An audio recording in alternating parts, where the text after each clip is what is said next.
The first few hours after the Krylos's arrival felt like a nightmare that wouldn't end. The alien ships loomed over cities, silent and unyielding, as if daring humanity to make a move. Military forces scrambled to respond, but every attempt to fight back ended in failure.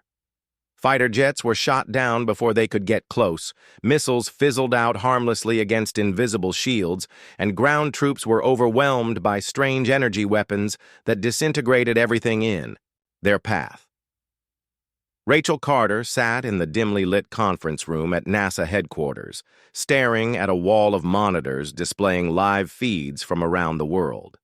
Scenes of destruction played on loop, burning buildings, fleeing civilians, and the eerie glow of the alien ships casting long shadows over devastated landscapes. Her hands trembled slightly as she clutched a cup of cold coffee. She hadn't slept since the invasion began, and her mind was racing with thoughts of what might come next. Daniel Hughes, her colleague, entered the room carrying a stack of papers. His face was pale, his usual cheerful demeanor replaced by a grim seriousness. "It's bad," he said, dropping the files onto the table. "Really bad. They've already taken control of major cities in Europe and Asia. Governments are collapsing." Rachel nodded slowly, her eyes fixed on the screens. "We can't keep throwing conventional weapons at them. It's useless. We need something smarter." Daniel sighed and sank into a chair beside her. "You think your idea about exploiting their tech will work?" "I don't know yet," Rachel admitted. "But it's the only lead we have. If I can figure out how to disrupt their energy signatures, maybe we can disable their ships, or at least slow them down." Before Daniel could respond, the door burst open, and a man in a military uniform strode in. He introduced himself as Colonel Ethan Brooks, a no-nonsense officer who had been assigned to coordinate efforts between NASA and the armed forces. His sharp gaze swept across the room, taking in the chaos of scattered papers and exhausted scientists. "What do you have for me?" he asked bluntly, pulling up a chair. Rachel hesitated for a moment, then explained her theory. She showed him the research she'd uncovered in the archives, pointing out patterns in the energy signals emitted by the Krylos ships. If we can create a countersignal, a frequency that interferes with theirs, we might be able to cripple their systems. Ethan listened intently, his expression unreadable. When she finished, he leaned back in his chair, rubbing his temples. "That's risky," he said finally. "Even if you're right, getting close enough to deploy something like that would be suicide." "We don't have a choice," Rachel insisted. "Every second we waste gives them more time to consolidate their power. We need to act now." Ethan studied her for a long moment, then nodded. "All right, you'll have whatever resources you need, but I'm coming with you." Rachel blinked in surprise. "With me? Why?" "Because someone needs to make sure this plan doesn't get us all killed," Ethan replied dryly. "Besides, I've got experience with high-stakes missions. You're going to need it." Over the next several days, Rachel and Ethan worked tirelessly alongside a small team of engineers and programmers.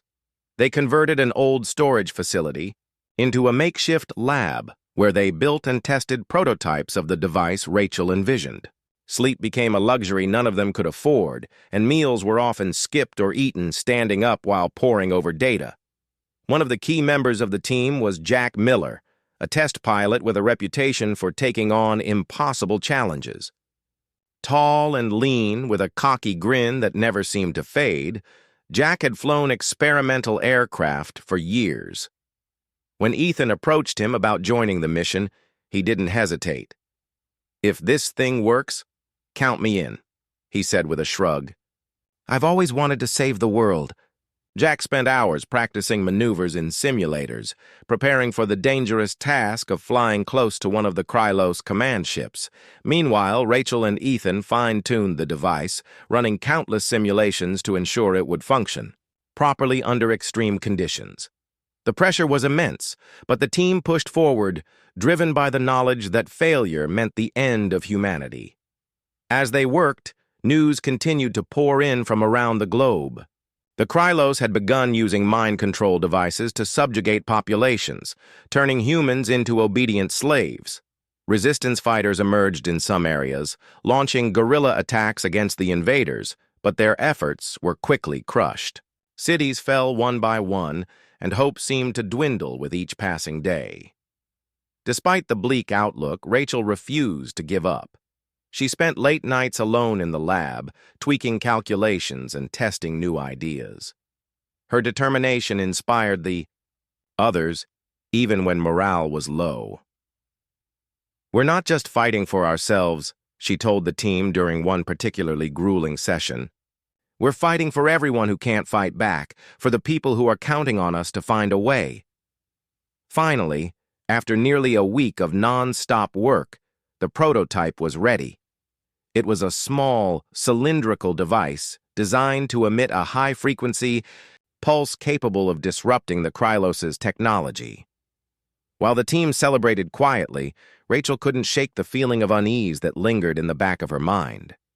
There were so many unknowns, so many ways this could go wrong. The night before the mission, Rachel found herself unable to sleep. She wandered through the empty halls of the facility, her footsteps echoing softly in the silence. She stopped, in front of a window overlooking the darkened city, watching the distant glow of the alien ships hovering above the horizon. For a brief moment, she allowed herself to imagine what victory might feel like, to see those ships fall from the sky, and know that Earth was safe once again. But the thought was fleeting.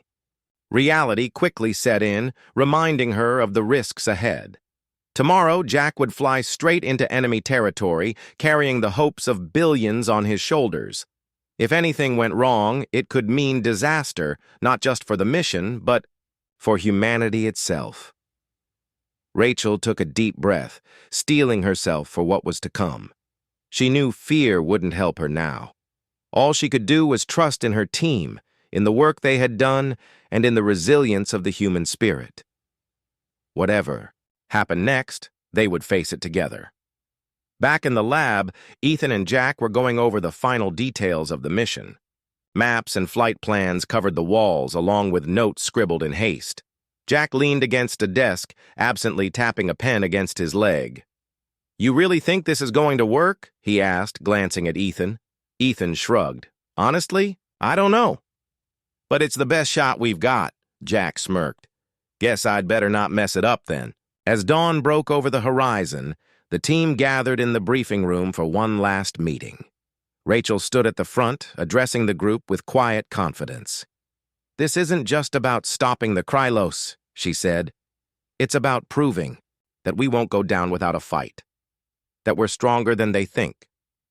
Her words resonated with everyone in the room. Despite the odds stacked against them, there was a sense of unity, a shared belief that humanity still had a chance. As the meeting ended, Jack gave Rachel a reassuring nod. "Don't worry," he said. "I'll get it done." With that, the team dispersed, each member focusing on their role in the mission. The countdown had begun, and there was no turning back. 14 minutes. That was all the time they had to change the course of history. And as the sun rose higher in the sky, casting its light over a world on the brink of collapse, Rachel felt a spark of hope ignite within her. Whatever happened next, humanity would rise to meet it. The sun had barely risen over New York City when the first sign of trouble appeared. A strange ripple in the sky caught the attention of a few early risers. It started as a small, swirling patch of clouds that seemed darker than the rest. Within seconds, the anomaly grew larger, spreading across the horizon like an ink stain on paper. People stopped in their tracks, pointing and murmuring. Some pulled out their phones to record the bizarre phenomenon, while others simply stared, unsure of what they were witnessing.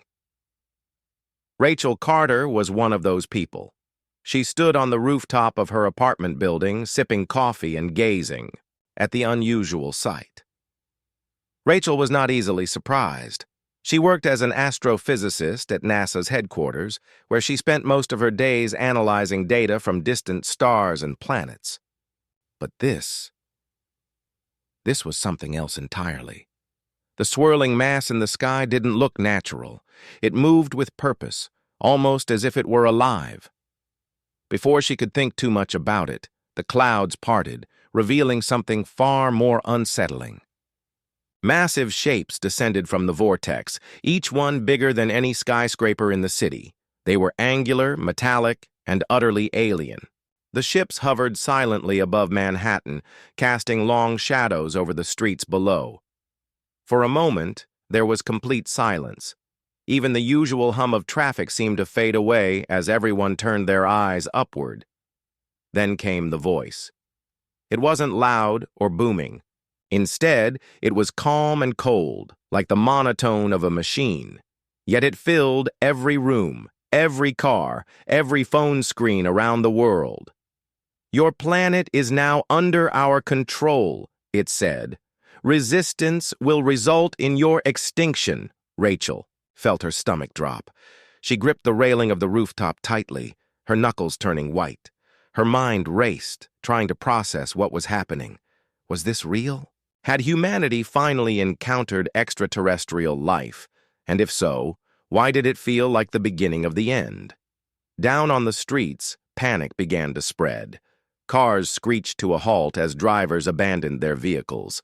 Pedestrians ran in all directions, shouting and screaming. Cell towers lit up with frantic calls, and social media exploded with videos and messages. The entire planet seemed to hold its breath, waiting for what would happen next. At NASA headquarters, things were no less chaotic. Rachel arrived within the hour, her heart pounding as she pushed through the crowded hallways. Everyone was talking at once, speculating about the nature of the ships and the intentions of their occupants. In the main conference room, a large screen displayed live footage of the alien fleet. Dozens of scientists and engineers huddled around their faces pale with fear and fascination. Daniel Hughes, Rachel's colleague and closest friend at work, waved her over. He looked even more frazzled than usual, his glasses slightly askew and his tie loosened. "Did you see them?" he asked, his voice trembling. "They're everywhere. Not just here. Every major city on Earth has one of those things hovering above it." Rachel nodded, still trying to wrap her head around the situation. "Do we know anything about them yet?" Daniel shook his head. "Not much. They call themselves the Krylos. That's all they've told us. No demands, no explanations, just—" "That warning," Rachel frowned. Something about the name sounded familiar, though she couldn't quite place it. She glanced back at the screen, studying the alien ships intently. There was something odd about their design. The angles were sharp and unnatural, almost as if they defied the laws of physics. And then there was the energy signature, faint but unmistakable. It reminded her of something she'd seen before, buried deep in classified research files. "I need access to the archives," she said suddenly, turning to Daniel. "There's something I want to check." He raised an eyebrow. "Now? With everything going on?" "Yes, now," Rachel insisted. "If these aliens have technology we've never seen before, maybe we can figure out how it works and how to stop it." Daniel hesitated for a moment, then nodded. "All right, let me clear it with security." While Daniel handled the logistics, Rachel hurried to the archive room. It was a secure area reserved for top-secret projects, accessible only to a select few. As she entered, she felt a chill run down her spine. This was uncharted territory, not just for her, but for the entire human race. Whatever happened next, she knew it would change everything. Inside the dimly lit room, Rachel sifted through stacks of documents and digital files. Her fingers flew across the keyboard as she searched for anything related to advanced alien technology. Hours passed, and frustration began to creep in. Just as she was about to give up, she stumbled upon something promising, a series of studies on energy patterns similar to those emitted by the Krylos ships. Her heart skipped a beat. Could it be possible?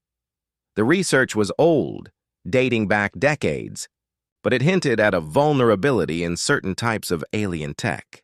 If she could decipher the patterns correctly, maybe, just maybe, she could find a way to exploit them. Excitement bubbled inside her chest, but she forced herself to stay focused. This was only the beginning. She needed help, resources, and time, all of which were in short supply. Still, the discovery gave her hope. Maybe humanity wasn't completely defenseless after all. Back in the main conference room, chaos continued to unfold. News reports streamed in from around the globe, showing scenes of destruction and despair. Cities burned as the Krylos demonstrated their power, obliterating military bases and infrastructure without hesitation. Governments issued desperate pleas for calm, but fear had already taken root. Rachel watched it all unfold on the screens, her jaw clenched. She couldn't shake the feeling that they were being toyed with, that the Krylos weren't showing their full strength. What if this was just the opening act? What if the worst was yet to come? As night fell, the weight of the situation settled, heavily on Rachel's shoulders. She hadn't slept in nearly 24 hours, and exhaustion tugged at the edges of her mind. But she couldn't afford to rest. Not now. Not when the fate of the world might depend on her next move. She leaned, back in her chair, staring at the ceiling. Somewhere out there, beyond the walls of NASA headquarters, billions of lives hung in the balance. The Krylos had made their intentions clear. Resistance meant death. But Rachel refused to believe that humanity was powerless. There had to be a way to fight back, to turn the tables on their invaders, and she was determined to find it. Outside, the alien ships loomed ominously against the starless sky. Their presence was a constant reminder of the danger humanity faced. Yet beneath the surface, a spark of defiance flickered to life. Rachel wasn't alone in her resolve. Across the planet, men and women were banding together, pooling their knowledge and skills in the hope of finding a solution. The battle for Earth had begun, and though the odds seemed insurmountable, humanity was ready to rise to the challenge. 14 minutes would soon become the stuff of legends, a testament to the resilience and ingenuity of a species that refused to give up without a fight. The Empire's response was swift. Within hours, Commander Ryan Mitchell arrived with a massive fleet of warships, their engines glowing faintly as they took up positions around the mysterious vessel. The flagship, Valiant, led the formation, its sleek design and imposing size a testament to the Empire's might. Aboard the bridge, Ryan stood with his arms crossed, his sharp eyes fixed on the view screen displaying the intruder. Status report. Ryan barked, his tone firm and commanding. Lieutenant Karen Blake, seated at the sensor station, turned to face him.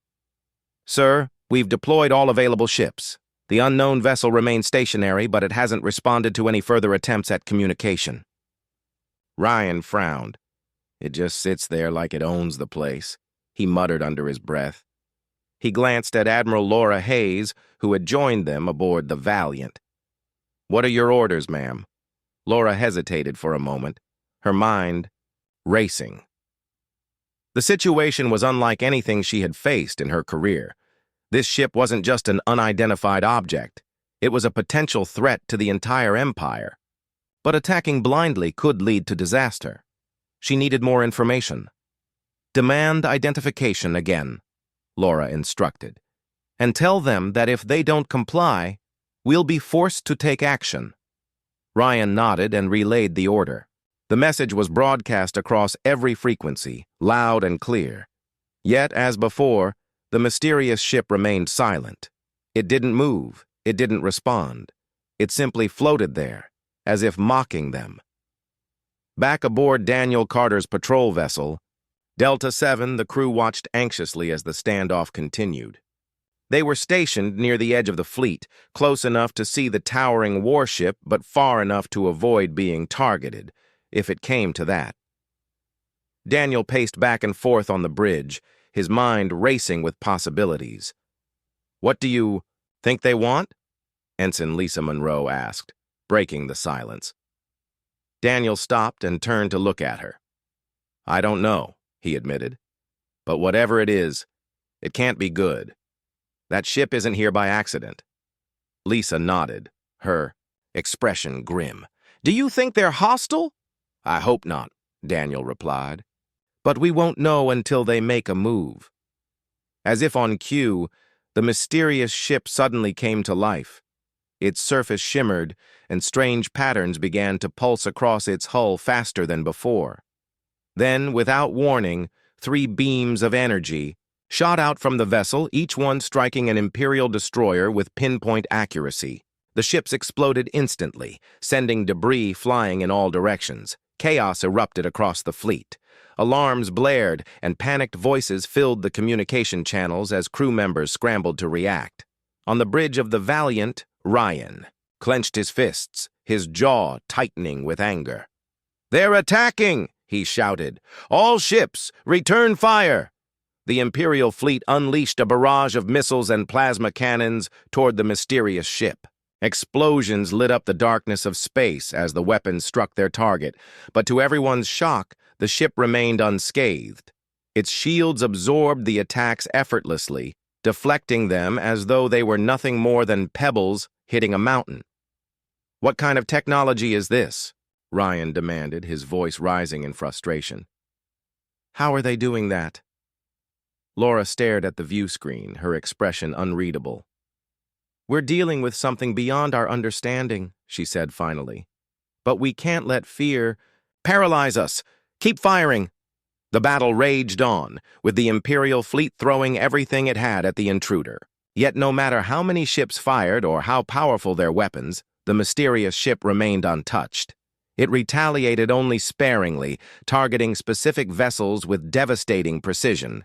Each attack was calculated, almost surgical, as if the ship's crew wanted to demonstrate their superiority without causing unnecessary destruction. On Delta 7, Daniel struggled to keep his ship out of harm's way. The smaller patrol vessel wasn't designed for combat, and its limited defenses made it an easy target. He maneuvered through the chaos, dodging explosions and streams of plasma fire as best he could. "This isn't working," Lisa exclaimed, her voice trembling. "They're too strong. We're going to get wiped out." "We just have to survive," Daniel replied, his hands gripping the controls tightly. "If we can stay alive long enough, maybe Command will figure something out." Meanwhile, aboard the mysterious warship, Colonel Stephen Hayes and Lieutenant Olivia Grant observed the unfolding battle from their own bridge. The room was dimly lit, with holographic displays showing real-time data about the Empire's fleet. Stephen leaned forward, resting his elbows on the console. "They're persistent," he remarked dryly, watching as the Imperial ships continued. "Their futile assault." Olivia nodded, her expression calm but concerned. "They don't understand what we're capable of. If this keeps up, they'll lose more ships," Stephen sighed. "We didn't come here to fight. Our mission is reconnaissance, not conquest. But they're leaving us no choice." "What do we do now?" Olivia asked. "For now, we defend ourselves," Stephen replied. "But if they keep pushing, we'll need to send a stronger message." Back on Earth, President Emily Dawson sat in the Situation Room surrounded by her top advisors. The room buzzed with activity as reports poured in from the front lines. Dr. Nathan Brooks, a leading astrophysicist, stood at the head of the table presenting his analysis of the mysterious ship. "Based on the data we've gathered," Nathan explained, "this vessel appears to possess technology far beyond our current capabilities. Its energy signatures suggest advanced quantum mechanics, possibly even manipulation of space-time itself." Emily listened intently, her brow furrowed, in thought. "Could it be extraterrestrial?" she asked. "It's possible," Nathan admitted. "But there's another theory, one that's equally unsettling. This ship might not belong to any known faction or timeline. It could be from another dimension, or even our future. The room fell silent as the implications sank in. If Nathan's theory was correct, then humanity was facing something far greater than a simple invasion. This was a glimpse into a reality they couldn't comprehend. "What should we do?" Emily asked, turning to her military advisor, General Mark Sullivan.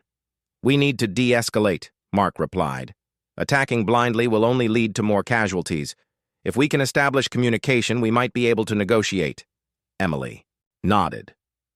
"Make it happen. Tell Admiral Hayes to stand down and try diplomacy." The order was relayed to the fleet, but tensions remained high. On the bridge of the Valiant, Laura reluctantly called off the attack, much to Ryan's dismay. "Are you sure about this, ma'am?" Ryan asked, his voice tinged with frustration. "They've already destroyed several of our ships. Who's to say they won't strike again?"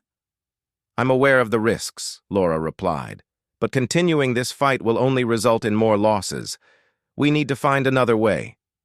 Reluctantly, Ryan complied, ordering the fleet to hold its position.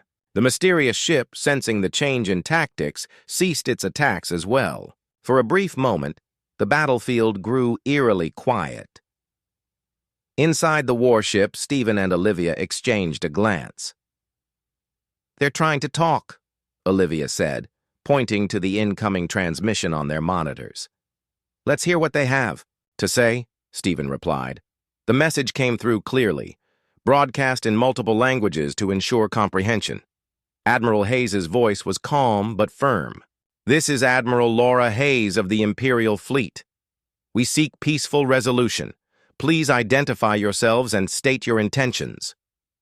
For the first time since its arrival, the mysterious ship responded. A holographic image appeared on the view screens of the Imperial Fleet, revealing a figure clad in a sleek uniform. His features were unmistakably human, but his presence carried an air of authority that commanded respect.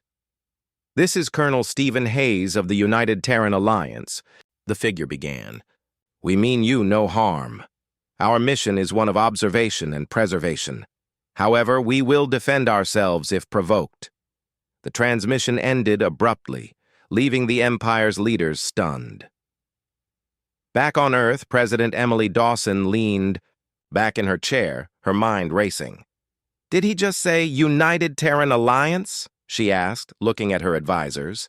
"Yes, ma'am," Nathan confirmed. "That name doesn't appear in any of our records. It's possible they're from a parallel timeline or our future, as I suggested earlier." Emily nodded slowly. "Then we need to tread carefully. If they're telling the truth, this could be the most important moment in human history." As the initial shock wore off, Admiral Hayes attempted to reopen communication with the mysterious ship. This time, the response was immediate. Colonel Stephen Hayes agreed to a meeting, under strict conditions. Only one representative from the Empire would be allowed aboard the warship, unarmed and accompanied by a single escort. After much deliberation, Daniel Carter was chosen for the task. His experience and level-headed nature made him the ideal candidate, despite his relatively low rank. Alongside him would go Ensign Lisa Monroe, who had proven herself capable during the earlier chaos. As Delta 7 approached the warship, Daniel felt a mixture of fear and curiosity. What awaited them inside? Would they find answers or danger? Whatever the outcome, he knew one thing for certain. Humanity's future depended on what happened next. The stars were quiet that day. In the vast emptiness of space, silence reigned supreme. The Empire's ships floated lazily in their designated sectors, their crews going about their routines with little to worry about. For decades, the Empire had ruled over this part of the galaxy with an iron grip. Its technology was unmatched, its fleets unstoppable. No one dared to challenge them. Peace had been maintained through sheer dominance, and life aboard the ships was predictable, almost boring. Captain Daniel Carter leaned back in his chair on the bridge of his patrol vessel, staring out at the endless expanse of stars. He sipped from a cup of lukewarm coffee, his mind wandering. It wasn't often that something exciting happened out here in Sector 42. Most days were filled with routine checks, minor repairs, and the occasional transmission from command. But today felt different. He couldn't quite put his finger on it, but there was a strange tension in the air, like the calm before a storm. "Anything unusual on the scanners?" Daniel asked, glancing over at Ensign Lisa Monroe, who was seated at the sensor station. "No, sir," Lisa replied, her fingers moving deftly over the controls. "Just the usual debris fields and a few asteroids drifting by. Nothing out of the ordinary." Daniel nodded, though he still felt uneasy. He turned his attention to the large view screen at the front of the bridge. The stars shimmered faintly against the blackness of space. Everything seemed normal, but his instincts told him otherwise. Years of service had taught him to trust those instincts. Suddenly, the ship's sensors began to beep loudly. Lisa's eyes widened as she stared at the readings in front of her. "Sir, we've got something!" she exclaimed, her voice tinged with both excitement and alarm. "What is it?" Daniel asked, standing up quickly and moving closer to her station. "I'm not sure," Lisa admitted, her fingers flying across the controls. "It just appeared out of nowhere. One moment there was nothing, and the next there's a massive object right on the edge of our sensors." Daniel frowned. "Can you get a visual?" Lisa nodded and tapped a few more buttons. The view screen flickered for a moment before displaying an image that made everyone on the bridge gasp. There, floating silently in the void, was a ship unlike anything they had ever seen. It was enormous, easily dwarfing even the largest Imperial cruisers. Its sleek, metallic hull gleamed under the light of a distant star, and strange patterns seemed to pulse faintly across its surface. "What in the world is that?" Daniel muttered under his breath. He grabbed the communicator and pressed the button to contact Imperial headquarters. "Command, this is Captain Carter, aboard Patrol Vessel Delta 7. We have an unidentified vessel here. It just appeared out of nowhere." There was a brief pause before a voice responded.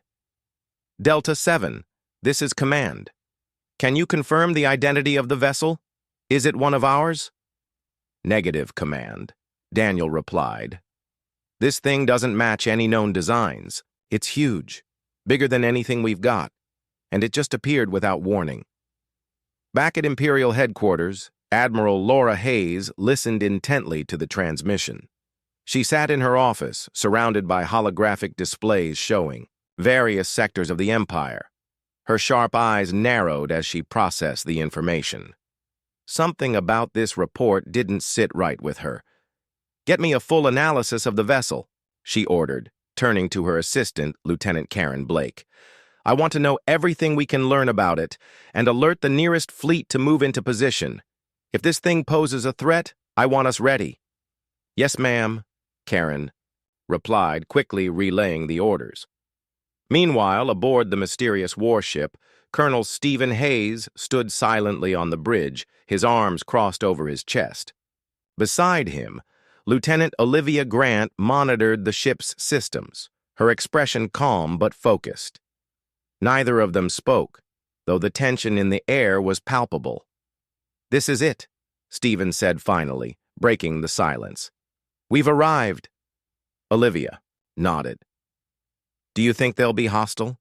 Stephen shrugged. "Hard to say. Humanity has changed a lot since our time. They might see us as a threat, or worse, an opportunity." The two of them exchanged a glance, their thoughts heavy with the weight of their mission. They had been sent here for a reason, though the specifics of their task remained unclear. All they knew was that the fate of humanity depended on what happened next. Back aboard Daniel's ship, the crew continued to study the mysterious vessel. Despite their efforts, they couldn't detect any signs of life or communication coming from it. It simply hovered there, silent and unmoving, as if daring them to make the first move. "Sir, should we attempt to establish contact?" Lisa asked, looking up at Daniel. Daniel hesitated. On one hand, it was standard protocol to try communicating with unknown vessels. On the other hand, something about this situation felt off. His instincts screamed at him to proceed with caution. "Prepare. A message," he said finally. "But keep it simple. Just ask for identification and intentions." Lisa nodded and began typing out the message. Moments later, it was transmitted toward the mysterious ship. Everyone held their breath, waiting for a response. Minutes passed, but there was no reply. The ship remained eerily silent, its presence growing more ominous with each passing second. Daniel's unease deepened. Whatever this thing was, it clearly wasn't interested in talking. "Command, this is Delta 7, Daniel reported. "We attempted to establish contact, but the vessel hasn't responded. What are your orders?" There was another pause before. Admiral Hayes's voice came through the communicator. "Delta 7, hold your position and continue monitoring the situation. Reinforcements are en route. Do not engage unless provoked." "Understood, Command," Daniel replied. He turned to his crew. "You heard her?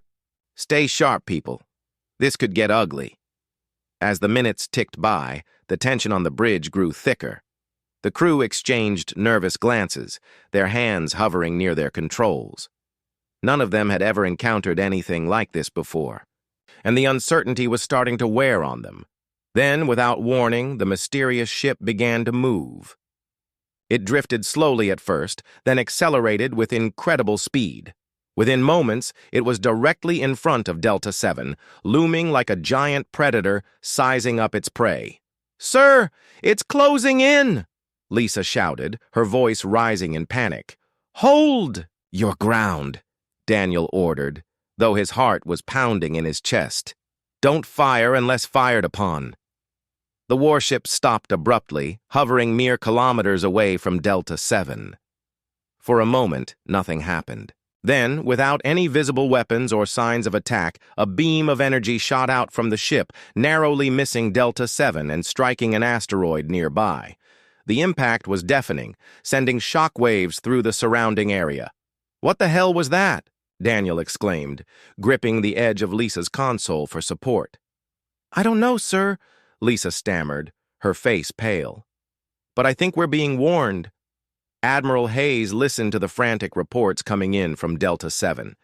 Her jaw tightened as she realized the gravity of the situation. Whatever this ship was, it was far beyond anything the Empire had faced before. And if they weren't careful, it could mean disaster. "Alert all available ships," she ordered, her voice steady despite the chaos around her. "We need to contain this situation before it spirals out of control." As reinforcements raced toward Sector 42, the mysterious warship remained motionless once again, its intentions still shrouded in mystery. The Empire's defenses meant nothing against this new threat, and for the first time in decades, humanity found itself facing an opponent it couldn't comprehend. On the bridge of Delta 7, Daniel took a deep breath and steadied himself. Whatever happened next, he knew one thing for certain. Nothing would ever be the same again. Months passed since the Vaylon's departure, and Earth began to settle into a new rhythm. The changes brought by their visit were undeniable, shaping every aspect of life in ways both subtle and profound. Cities transformed as clean energy systems, replaced outdated technologies, powering homes and businesses with efficiency never seen before. Factories once choked with smoke now ran silently, their emissions reduced to near zero thanks to Vaylon-inspired innovations. Even rural areas benefited, with advanced irrigation systems turning barren lands into fertile fields. But it wasn't just technology that evolved. People did too. The encounter with the Vaylons had sparked something in humanity, a renewed sense of curiosity and purpose. Conversations shifted from fear of the unknown to wonder about what lay beyond the stars. Schools introduced courses on astrobiology, interstellar diplomacy, and alien linguistics, preparing students for a future where contact with extraterrestrial species might become commonplace. Artists painted murals depicting glowing ships descending from the heavens, while writers crafted stories imagining what life among the stars could be like. Laura Hayes found herself at the center of this cultural shift. Her work in the desert continued to uncover secrets about the ancient ship, drawing attention from scientists and journalists alike. She became a public figure, invited to speak at conferences and appear on television shows. At first, she felt uncomfortable in the spotlight, preferring the quiet solitude of her research. But over time, she realized her voice mattered. People listened when she spoke about the importance of preserving Earth's balance and respecting other forms of life, whether human or alien. Her lectures often included personal anecdotes, stories of working alongside Kale, the Velan who had taught her so much.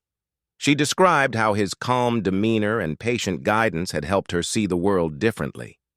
"He showed me that understanding isn't just about words," she would say. "It's about seeing the connections between things, the threads that tie us all together." These reflections resonated deeply with audiences, inspiring many to think more broadly about their place in the universe. Daniel Brooks also embraced his role as a bridge between worlds. His expertise in decoding the Velan's language made him invaluable as humanity worked to interpret the wealth of information they had left behind. He collaborated with teams of researchers, helping them unlock the full potential of the alien knowledge. Along the way, he discovered patterns in their communication that hinted at deeper philosophical ideas, concepts about harmony, adaptability, and the interconnectedness of all living beings. These insights influenced Daniel's teaching methods. He began incorporating elements of Velan thought into his linguistics classes, encouraging students to approach language not just as a tool for communication, but as a reflection of culture and values. "Every word carries meaning," he told them. "But it's the spaces between the words, the emotions, the context, that truly connect us." His enthusiasm was contagious, sparking interest in a new generation of scholars eager to explore the mysteries of the cosmos. Emily Carter, meanwhile, focused on fostering global unity. The crisis had exposed fractures within humanity, but it had also shown the power of cooperation. Emily traveled extensively, meeting with leaders from every corner of the globe to discuss how best to prepare for future encounters with alien species. She emphasized the need for transparency, trust, and shared goals, urging nations to set aside old rivalries in favor of collective progress. Her efforts bore fruit in unexpected ways. Countries that had once been divided began collaborating on projects inspired by Velan technology. Joint ventures in renewable energy, space exploration, and environmental restoration brought people together, creating bonds that transcended borders. Even skeptics who had initially opposed working with the Velans came to appreciate the benefits of collaboration, realizing that humanity's survival depended on its ability to adapt and innovate. Yet, despite these advances, challenges remained. Not everyone welcomed the changes brought by the Velan's visit. Some feared that reliance on alien knowledge would weaken humanity's independence, making it vulnerable to outside influence.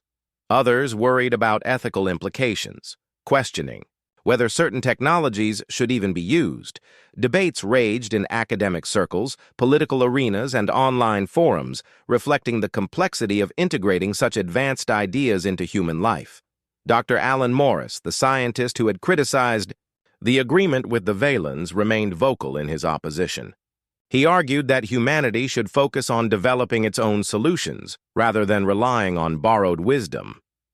"We don't fully understand the consequences of using their technology," he said during a televised interview. "What if it leads to unintended harm? What if we lose sight of who we are?" Emily countered his arguments with patience and conviction. "Progress always comes with risks," she replied. "But standing still is far more dangerous. The Velans didn't give us their knowledge to replace our own. They gave it to help us grow. It's up to us to use it wisely." Her words struck a chord with many, reinforcing the idea that humanity's strength lay in its ability to learn and adapt. Slowly but surely, resistance gave way to acceptance as people witnessed the tangible benefits of the Vaylans' gifts. Diseases were cured, ecosystems restored, and communities rebuilt, all thanks to innovations rooted in alien ingenuity. Amidst these developments, Laura, Daniel, and Emily stayed connected, sharing updates and supporting each other through triumphs and setbacks. They often reflected on the lessons they had learned during the crisis, recognizing how much they had grown personally and professionally. Their bond, forged in the heat of adversity, remained unshaken, a testament to the power of teamwork and trust. One day, Laura received an invitation from a prestigious scientific organization asking her to lead a global initiative aimed at studying potential alien artifacts around the world. The project's goal was to identify and preserve relics that might hold clues to humanity's interactions with extraterrestrial species throughout history. Excited by the opportunity, Laura accepted, knowing it aligned perfectly with her passion for discovery. Daniel joined the project as a linguistic consultant, tasked with analyzing any inscriptions or symbols found on the artifacts. Together, they assembled a team of experts spanning multiple disciplines: archaeology, anthropology, biology, and engineering. Their mission took them to remote corners of the planet, from dense jungles to frozen tundras, uncovering evidence of encounters that predated recorded history. Each discovery added another piece to the puzzle, painting a richer picture of humanity's relationship with the cosmos. Artifacts revealed patterns suggesting that Earth had been visited by other species long before the Vaylans arrived. Some relics bore markings similar to those etched into the crystalline structure in the desert, hinting at shared origins or influences. Others contained fragments of materials unlike anything found on Earth, raising questions about their creators and purposes. The findings captivated the world, reigniting interest in the possibility of life beyond Earth.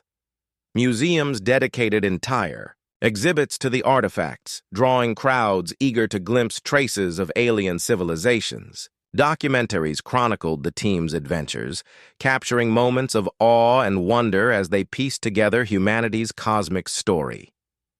As the years went by, the memory of the Vaylans never faded.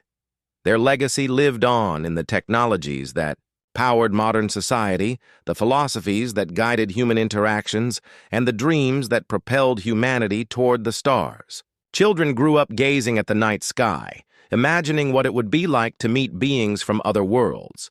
Scientists worked tirelessly to decode signals from deep space, hoping to find proof that Earth wasn't alone. And somewhere beneath the sands of New Mexico, the remnants of the ancient ship continued to pulse faintly, a silent guardian watching over the planet it had called home for 30,000 years.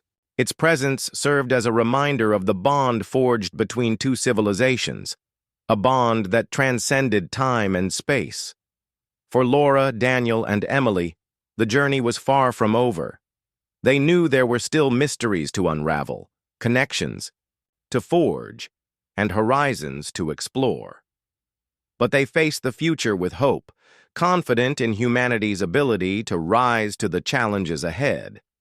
Together they stood ready to embrace whatever came next, not just as individuals, but as representatives of a species united by curiosity, courage, and compassion. The universe stretched endlessly before them, vast and full of promise. And as they looked upward, they couldn't help but smile. Someday, perhaps, the Vaylans would return. Until then, humanity would keep reaching for the stars, carrying with it the lessons of the past and the dreams of tomorrow. The Vaylans' departure marked the beginning of a new chapter for Earth. Their sleek ships rose into the sky, glowing softly against the backdrop of stars before vanishing entirely. For a moment, the world seemed to hold its breath, watching, as the visitors returned to the vastness of space. But their presence lingered, not just in the memories of those who had worked alongside them, but in the gifts they left behind. Among these gifts was knowledge, advanced scientific principles, and technologies that humanity could scarcely have dreamed of on its own. The Veilons shared insights into clean energy sources, medical advancements, and sustainable agriculture, all designed to help Earth address some of its most pressing challenges.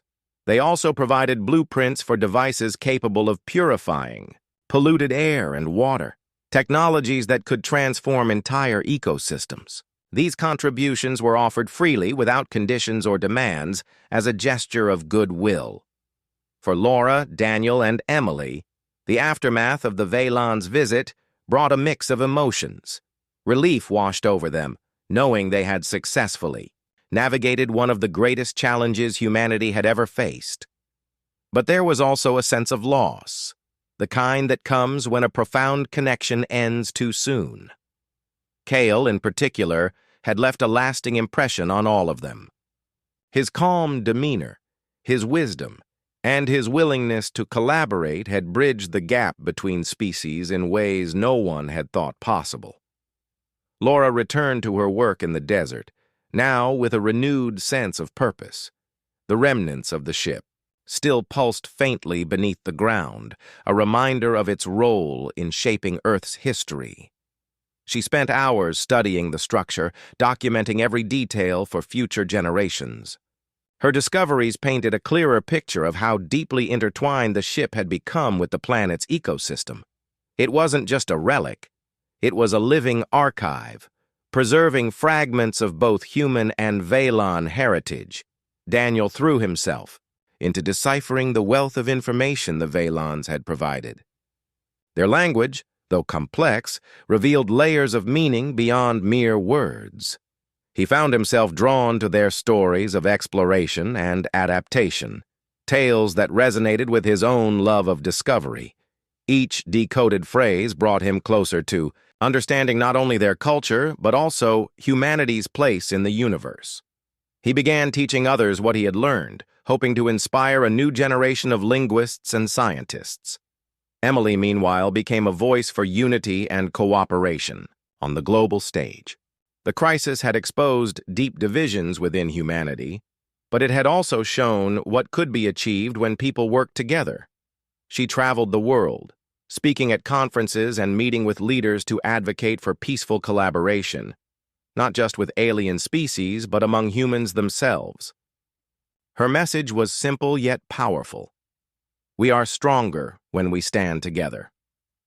As news of the Veilons' gifts spread, reactions varied widely. Some embraced the opportunity to use their technology for the betterment of society. Engineers and researchers worked tirelessly to implement the innovations, transforming cities and communities around the globe. Others remained wary, questioning whether reliance on alien knowledge might weaken humanity's independence. Debates raged in academic circles, political arenas, and online forums, reflecting the complexity of integrating such advanced ideas into human life. But progress couldn't be stopped. Within months, breakthroughs emerged in fields ranging from medicine to environmental science.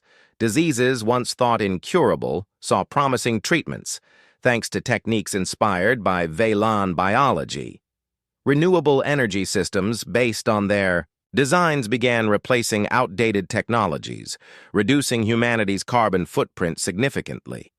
Even the arts flourished as artists drew inspiration from the holographic projections and symbols left behind by the ancient ship. Amidst these changes, Laura often found herself reflecting on the lessons she had learned during the ordeal. The ship's integration into Earth's environment reminded her of the delicate balance required to sustain life. Its ability to adapt and evolve served as a metaphor for humanity's own journey, a species constantly striving to improve while staying connected to its roots. She began sharing these thoughts through lectures and interviews, encouraging others to think about their relationship with the planet and each other. Daniel, too, carried the experience with him wherever he went. The bond he had formed with Cale stayed vivid in his mind, a testament to the power of communication and empathy. He realized that understanding another species wasn't just about decoding languages or analyzing symbols. It was about recognizing shared values and aspirations. This realization shaped his approach to linguistics, leading him to focus on fostering dialogue across cultures and disciplines. For Emily, the legacy of the Velan's visit was a call to action. She knew that humanity's survival depended on its ability to cooperate, not only with extraterrestrial beings, but also with itself. The divisions exposed during the crisis hadn't disappeared overnight, but they had sparked conversations about tolerance, trust, and mutual respect. Emily dedicated herself to nurturing these ideals, believing that humanity's true strength lay in its diversity. Over time, the story of the Velans became legend. Textbooks chronicled their arrival, their mission to reclaim the lost ship, and their eventual departure. Museums displayed artifacts recovered from the desert, alongside replicas of the crystalline core and holographic projections. Artists created murals and sculptures depicting scenes of collaboration between humans and aliens, celebrating the moment when two civilizations came together. Children grew up hearing tales of the Velans, imagining what it must have been like to witness their glowing ships hovering above Earth. Schools incorporated lessons about the encounter into their curricula, emphasizing the importance of curiosity, courage, and compassion. The phrase, "We are stronger together," spoken by Cale through Daniel's translation, became a mantra echoed by millions. Yet, even as humanity moved forward, questions lingered. Would the Velans truly return someday? Had they left behind more than just knowledge and technology? And what secrets still lay hidden within the remnants of the ship buried beneath the sands? These mysteries fueled ongoing research and exploration. Teams of scientists continued studying the structure, uncovering new details about its origins and functions. They discovered evidence suggesting that the ship had communicated with other parts of Earth's biosphere, influencing plant growth, patterns, and animal migration routes over millennia. This revelation sparked debates about whether similar relics might exist elsewhere on the planet, or even beyond. Laura, Daniel, and Emily remained at the forefront of these efforts, their lives forever intertwined by the events of that fateful year. Though they pursued different paths, their shared experience bonded them in ways nothing else could. They stayed in touch, exchanging updates and insights, supporting each other through triumphs and setbacks. One evening, as Laura stood at the edge of the crater where the ship's core had been extracted, she felt a strange sensation, a faint hum in the air, almost imperceptible but unmistakably familiar. She closed her eyes, letting the sound wash over her. It was comforting, like an old friend whispering reassurance. When she opened her eyes again, the stars above seemed brighter, closer somehow. In that moment, she understood. The Velans' departure hadn't been an ending, it had been a beginning. Humanity had taken its first steps toward a future among the stars, guided by the lessons of the past and the promise of tomorrow. And somewhere out there, traveling light years away, the Velans carried a piece of Earth with them, a reminder that connections forged in the depths of time could transcend galaxies. As the wind swept across the desert, carrying whispers of ancient stories and dreams of distant worlds, Laura smiled. The universe was vast and full of wonders, but she knew one thing for certain. Humanity was ready to embrace whatever came next, together.